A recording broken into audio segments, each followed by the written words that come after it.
బ్రెయిన్లో ఒక చిన్న పార్ట్ మనం రిచ్ అవ్వాలా లేక స్ట్రగుల్ అవ్వాలా అని ఇన్ఫ్లుయెన్స్ చేస్తుంది. ఆ పార్ట్ పేరే హిప్పో క్యాంపస్. పూర్ పీపుల్ బ్రెయిన్లో ఉన్న హిప్పో క్యాంపస్ రిచ్ పీపుల్ బ్రెయిన్లో ఉన్న హిప్పో క్యాంపస్ కంటే చాలా చిన్నగా ఉంటుంది. హిప్పో క్యాంపస్లో పాస్ట్ ఎపిసోడిక్ మెమరీ స్టోర్ అయి ఉంటాయి.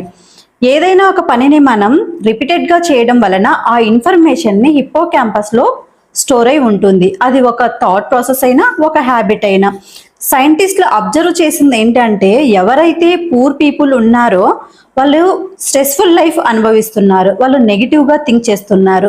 వాళ్ళు నెగిటివ్ థింకింగ్ పైన ఫోకస్ చేయటం వలన వాళ్ళ బాడీలో extra level of cortisol release అవుతుంది. వాళ్ళ బాడీలో కార్టిజల్ రిలీజ్ అవ్వడం వలన హిప్పో క్యాంపస్ శ్రింక్ అవ్వడం స్టార్ట్ అవుతుంది. ఇక్కడ ఒక ఇంపార్టెంట్ ఫ్యాక్ట్ ఉంది.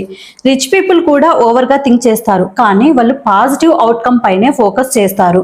Over thinking is not good, not bad. ఎవరైతే పాజిటివ్ అవుట్కమ్ పైన ఫోకస్ చేస్తారో వాళ్ళని ఇంటెలెక్చువల్ అంటారు. నెగిటివ్ పైన ఫోకస్ చేసే వాళ్ళని పేషెన్స్ అంటారు. మీరేమనుకుంటున్నారు అన్నది కామెంట్ చేయండి. Thank you.